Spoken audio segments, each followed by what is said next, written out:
If you were given a spaceship traveling at a speed of 1 light year per second, where would you end up? The speed of light travels around the Earth 7 times a second. But if it's light years per second, in 1 second, you can fly out of the solar system. In less than 20 seconds, you can reach Sirius, the brightest star in the sky. In half a minute you'll be at Cancer 55e, which is full of diamonds. Bring back more than you can spend in your life.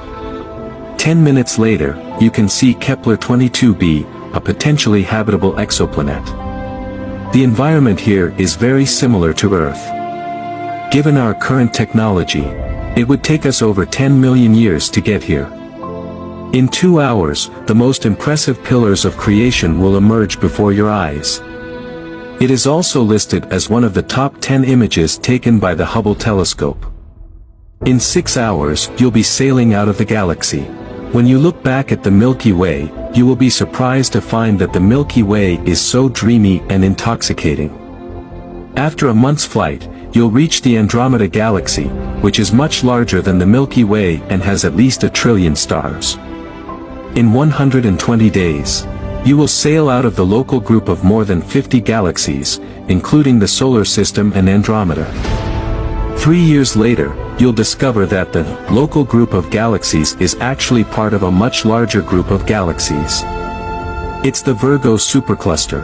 16 years later you can see a feathery piece of the Laniakea supercluster. The Milky Way is just a speck in its feather. 100 years later, TUN 618, the largest black hole in the universe, arrived.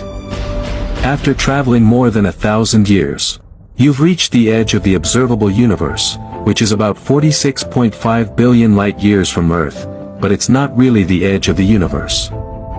Because a radius of 46.5 billion light-years is as far as we can tell, some astronomers believe that there is still so much space out there that we can't really go to the edge of the universe.